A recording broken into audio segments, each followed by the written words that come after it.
익산 일빛교회 장권능 목사입니다. 오늘 5월 가정의 달, 가정행복의 달을 시작하는 첫 주를 맞이해서 우리 하나님 앞에 믿음으로 달려나와서 신령과 진정으로 예배하는 우리 성도님들 한 분 한 분, 사랑하는 자녀들과 또 귀한 부모들이 한마음 한뜻으로 아름다운 천국 가정을 이루며 행복하게 살아가는 은혜의 주인공들이 다 되시기를 주의 이름으로 축복합니다. 요즘은 현대화 시대라고 그럽니다. 옛날에는 좀 불편해도 기본적으로 3대가 같이 살았습니다.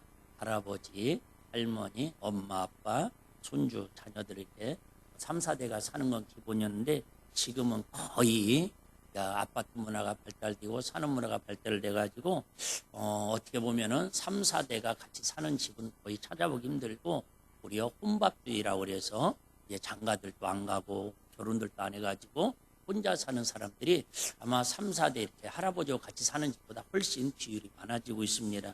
그로 인해서 미국도 그러지만 우리나라도 얼마 전에 이번 주 신문에 보니까 미국의 전 국민의 50%가 고독병에 걸려 있대요. 고독병은 아시죠? 위로운 병. 그런데 이 위로운 병이 고독병이 얼마나 심각하냐면 하루에 담배를 15가지를 피는 것보다도 더 해롭답니다. 그만큼 그래도 50% 이상이 미국 사람들이 이런 위로운 병에 지금 쌓여가고 있다는, 우리나라도 흔히 뉴스에 나오죠. 무슨 사망? 고독사. 혼자 사시다가 죽었는지 살았는지도 모르다가 나중에 우연히 보면은 10일이 지났느니 2달까지 지났느니 이런 이야기들이 종종 나옵니다. 이처럼 사람이 사실 혼자 살면 제일 편합니다. 혼자 살면 먹고 싶을 때 먹고 놀고 싶을 때 놀고 뭐만 받쳐진다면, 경제력만 받쳐준다면 혼자 사는 게 최고 좋습니다. 그런데 혼자 사는 게 좋은 게 결국은 좋은 게 아니라는 거예요. 그래서 가족하면 떠오르는 게 뭐예요? 가족하면 탁 떠오르는 단어가 뭘까요? 화목, 왼수. 그런데 가족하면 어떻게 보면 그런 사람들이 모여있는 가정이 행복한 가정이 아닐까. 어떤 사람들이 보고 싶은 사람이 있는 가정. 가정이 뭘까요? 보고 싶은 사람들이 만나서 사는 공동체를 가정이라고 그래요. 지금은 많이 다르지만 옛날에는 그랬어요. 이렇게 아가씨들이 데이트를 합니다. 아가씨와 총각이 데이트를 해요. 그래서 저녁에 이 집에 이렇게 데려다 주면은 또 아유 내가 데려다 줄게 오빠, 원수래 내가 데려다 줄게 오빠, 그렇게 하다가 나중에는 두 가지 때문에 결혼을 빨리 서둘렀어요. 첫 번째는 데이트를 남들 체면치레 하러 다니다 보니까는 위식비가 커피값이나 영화비나 밥값이 많이 들으니까 이 돈 데이트하다가는 우리 경제 살림 망하겠다 해가지고 빨리 결혼해서 이 돈 아끼자. 옛날에 그랬다고요. 일부가. 그렇게 해서 결혼을 빨리 서둘렀습니다. 두 번째 결혼 서둘른 게 뭐냐면 이게 결혼의 궁극적인 목적이었어요. 뭐예요? 헤어지기 싫고 그냥 보고 싶을 때 눈 뜨고 나서 보고 싶고 같이 밥 먹으면서 보고 싶고. 벌써 여러분들은 이미 그런 관계는 초월했다라는 표정들입니다. 다 그런 게 있어. 어쨌든 좀이라도 더 보고 싶어서 가정을, 결혼을 서둘렀다라는 옛날 이야기가 있습니다. 이처럼 가정이 뭐냐? 결국은 사랑하는 사람들이 그 안에는 분명히 불편함도 있습니다. 어려움도 있습니다. 원수같이 싸울 때도 있습니다. 그럼에도 근본적으로는 뭐한 사람들이, 보고 싶은 사람들이 모여서 공동체를 이룬 게 가정입니다. 교회도 마찬가지입니다. 교회가 뭐예요? 보고 싶은 사람들이, 사랑하는 사람들이 모여가지고 이제 공동체를 이룬 게 바로 교회입니다. 누구를 보고 싶은 사람들이 모였다고요? 물론 첫째는 우리 서로를 보고 싶은, 그냥 만약에 생각해봐요. 진짜 보고 싶은 사람이 없는데 교회 오는 거 사실 힘든 일입니다. 가정에 정말 꼴보기 싫은 사람이 득실거리는데 그 가정에 퇴근해야 한다라는 거 사실 거의 그냥 끔찍한 일입니다. 병실에 많은 어르신들이 누워 계십니다. 누워 계시면 제가 가서 한 번씩 물어봅니다. 우리 아버님도 그러셨고요. 뭐가 제일 먹고 싶고 뭐가 제일로 필요합니까? 그러면 거의 열의 9분은 누군가를 보고 싶다고 이야기를 합니다. 우리 아버님은 꼭 나만 가면 하여튼 첫째도 둘째도 셋째도 너네 큰형은 언제 온다냐. 병수 바른 데가 다 하는데 내가 지난주 4번씩이나 하루에 찾아간 적도 있다고. 먹고 싶다는 거 내가 열심히 사다 날렸거든요. 그런데도 나보고 야 막내 아들 보고 싶었다 한 번도 들어본 적이 없어요. 너희 큰형은 언제 온다냐. 보고 싶다라는 거예요. 두 번째가 뭐예요? 시골집에 언제 간다냐. 집에 언제 간다. 아마 이런 것들이 가슴에 와닿으면 여러분 나이가 이제 60이 넘어간다라는 증거입니다. 목사님 설교가 가슴에 안 왔다라는 건 아직 젊다라는 증거예요. 그게 낫습니다. 차라리. 어쨌든 오늘 설교 제목이 뭐예요? 청결한 자는 복이 있나니 하나님을 저희가 볼 것이요. 사실은 이제 우리 뭐 가정의 달, 뭐 어린이날, 어버이날, 뭐 스승의 날, 뭐 부부의 날, 뭐 별의별 날이 다 있지만은 결국은 뭐 하는 거예요? 얼굴을 볼 수 있을 때 보는 거. 마음이 정말 떳떳하게, 물론 자녀가 양손에 요즘은 뭐 선물을 들고 오는 걸 좋아하는데 그것도 80년대 얘기고 요즘은 얼굴 보여주려고 찾아오면 청소하냐고 귀찮다고, 음식장만 하냐고 귀찮다고, 와서 손주들 말질하니까 귀찮다고 그냥 계좌로 현금으로 보내주는 걸 제일 좋다고들 하지만 그래도 우리나라의 정서는 얼굴을 보여주는 게 가장 큰 기쁨이고 선물인 줄로 믿습니다. 우리 하나님도 마찬가지라는 거예요. 우리 하나님도 하나님을 얼굴을 배울 수 있는, 하나님을 볼 수 있는 사람이 최고로 복 있는 사람이고 행복한 사람이라는 거예요. 아유 목사님 말 같은 소리를 하세요. 이미 우리는 하나님 앞에 나와서 이렇게 기도하고 찬양하고 예배 드리는데 당연히 하나님을 우리가 보는 거 아닙니까? 사실 하나님은 신학적으로 우리가 잘 아는 것처럼 눈에 보이지 않습니다. 하나님은 우리가 손으로 잡을 수도 없습니다. 하나님은 형상도 계시지 않습니다. 근데 하나님을 어떻게 우리가 날마다 볼 수 있습니까? 누구에게만 보여진다라는 거예요? 마음이 청결한 자에게는 보여진대. 이 땅에서의 지구의 행복은 뭐라고요? 보고 싶은 사람을 마음껏 보고 사는 게 그게 행복이라고 해도 과언이 아닙니다. 영적 행복이 뭘까요? 하나님 나라의 기쁨이 뭘까요? 하나님을 날마다 보고 살 수 있다면 그 사람이 치고 믿음이 좋은 사람이고 그 사람이 치고 신앙생활하면서 가장 복받은 사람이다. 그 얘기. 나이 90 먹어서 치매 걸리셔서 병상에 누워 계시는데 그분에게 뭐든 큰 용돈이 필요하겠습니까? 그분에게 여러분 뭐 소고기 뭐 투플러스가 필요하겠습니까? 아니에요. 그저 보고 싶은 손주, 보고 싶은 자녀 보는 게 최고의 기쁨이고 행복인 것처럼 우리 하나님도 이 귀한 날 저와 여러분을 부르신 이유는 하나님이 저와 여러분을 뭐 보고 싶대요? 보고 싶대.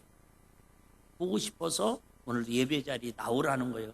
우리를 막 비 오는데 귀찮게 하려고 삭신이 쑤시고 몸도 아프고 힘들 때 막 나와서 우리를 힘들게 하려는 게 아니라 보고 싶다라는 거예요.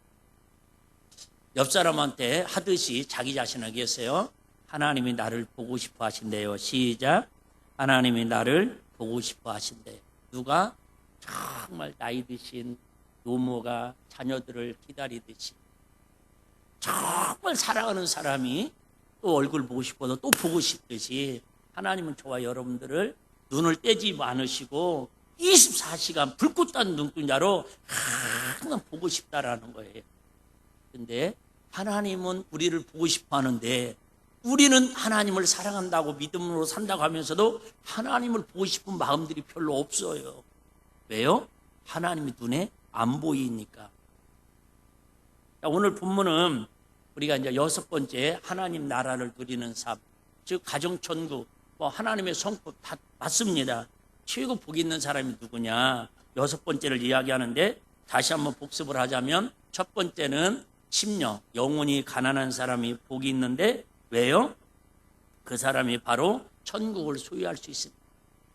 두 번째는 애통하는 사람이 복이 있어서 뭐예요? 하나님으로부터 위로를 받을 수 있기 때문에 행복한 것이다.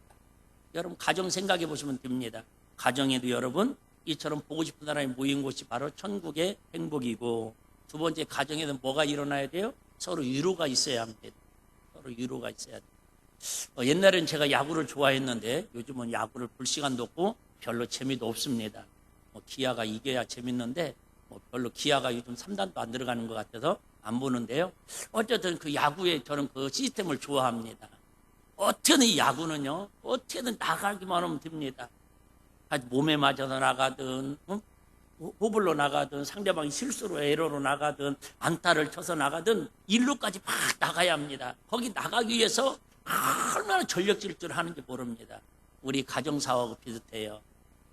우리가 아침 되면 학생들은 학교로 나가야 하고, 공부하는 학생들은 학교로 나가고, 또 엄마 아빠는 또 직장으로 나가고, 어딘가에 뭔가 열심히 삶의 전쟁터에 나가듯이 살아나가야 합니다. 아무리 집이 좋아도요, 나가야 돼요. 그러면 나가면 어떻게든 또 2루로 가기 위해서 막 도루를 하든 또 번트를 대든 어떻게 해서 또 2루 갑니다. 어렵게 상대방 그 내야수들 보면요, 막 수비하면서 또 도루하다가 옷이 막 다 흙이 묻어 있고 막 깨지고 터지고 난리가 아닙니다. 그리고 나서 마지막 홈베이스라고 그러잖아요. 홈이라는 뜻이 가정이라는 뜻이잖아요. 가정, 홈베이스에 딱 들어오면은요, 막 사람들이 줄 서가지고 감독부터 시작해서 막 박수를 쳐주고 하이파이브를 해주고 그럽니다. 뭐예요? 수고했다는 말이에요. 당신이 우리 팀에 1점을 날 수 있도록 1루, 2루, 3루 지나서 홈베이스까지 오냐고 수고했다고 막 위로해주고 박수치고 축하해줍니다. 그게 어떻게 보면 가정입니다. 옛날에는 그런 가정의 홈베이스에 누가 있었어요? 호수처럼 엄마가 있었어요. 그래서 자녀들이 학교 들어오면 엄마 학교 다녀왔어요. 수고했어. 미숫가루를 하나 타주면서 위로해주고 그랬어요. 근데 지금들은 아까 얘기했잖아요. 핵가족 시대다 보니까 다들 바빠요. 집에 들어와도 혼자 불 켜고 들어와야 하고. 어쨌든 지금은 이렇게 가정에 서로 다 지치고 힘들어 있다 보니까 위로해 줄 사람이 없어요. 엄마, 나 오늘 학교에서 친구하고 뭐 이런 일은 있었는데 위로해주고 이야기 들어줄 시간이 없어. 왜요? 엄마도 파김치가 돼 있고 아빠도 파김치가 돼 있고 서로 이야기하면 내가 너보다 더 힘들어. 얼굴 표정들은 다 그래요. 내가 너보다 더 힘든데 누가 누구를 위로해줘. 그나마 교회 와서 하나님의 집 홈베이스에 와가지고 목사님으로부터 구역장님으로부터 성도로부터 위로를 받으려고 했더니 맨날 목사님 회개하라고는 했었고 예배에 똑바로 나오라고 했었고 책망 들으니까 어디 가서 쉴 곳이 없어요.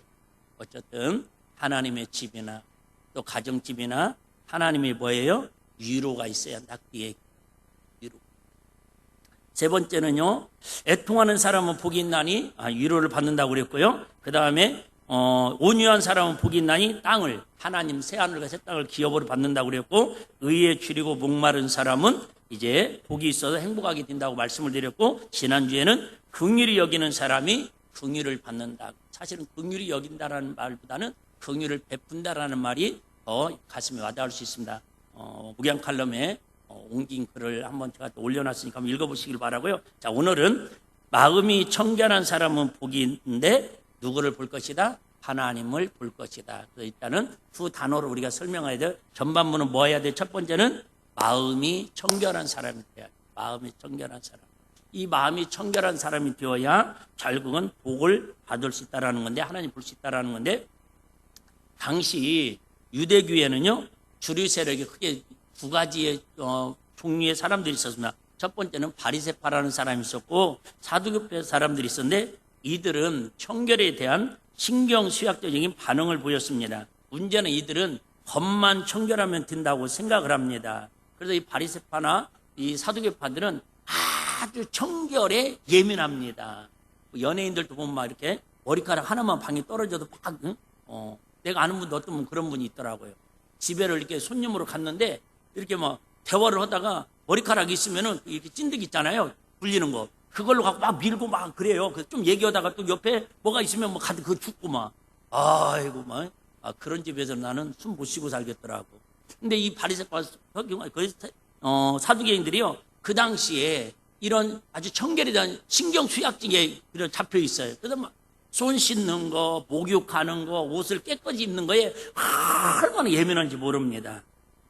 그래서 예수님께서 어느 날 이들을 향해서 예수님께서 막 화를 내십니다.